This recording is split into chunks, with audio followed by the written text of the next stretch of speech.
Hak straight away kita tahulah. Ya. Bagi pinjam ambil lebih riba. Itu hak kita kata apa? Hak very straight rupanya, semua orang tahulah. Tapi ada sebahagian yang kita tidak tahu. Yang ini berbahaya. Dipanggil apa nama? Riba yang tersembunyi. Zahirnya macam bukan riba. Atau kita tak tahu pun dia riba. Padahal dia riba. Ya. Bagi pinjam ambil lebih, riba lah. Tapi ada setengah riba tu dia tersembunyi. Ya. Kerana riba ni bukan hanya ambil lebih duit tu. Tapi apa-apa manfaat tuan. Ada member, kita banyak pengalaman buat muamalah ni. Dia tak ada duit. Dia pun pinjam lah dengan member kita juga. Saya ingat 300-400 lah masa tu. Tapi dia bagi laptop. Dia kata esok kalau aku tak dapat bayar, mu jual lah laptop ni. Ambil lah duit kamu. Apa hukum laptop tu? Jadi apa? Jadi garaian. Tiba-tiba member kita tu pula pergi guna laptop tu. Dia kata, tak, aku boleh guna ke ni?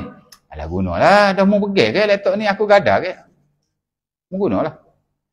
Apa hukum mengguna barang gadaian atas pinjaman sebegitu?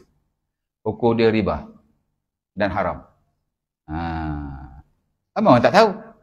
Riba kok mana? Riba kok muamalah lah.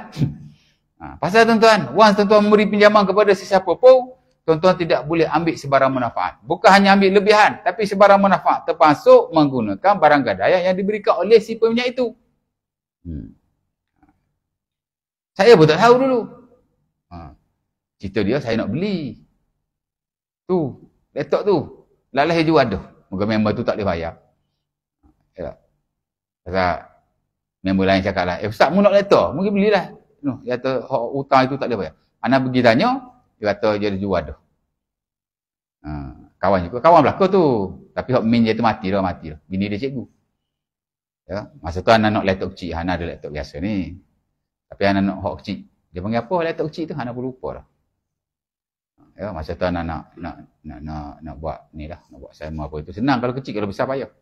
Ala kulli hal, tuan-tuan tahu tak? Menggunakan barang gadaian adalah riba dan hukumnya haram. Tahu tak? Tak tahu. Ustaz pun kalau tak belajar muamalah, tidak tahu.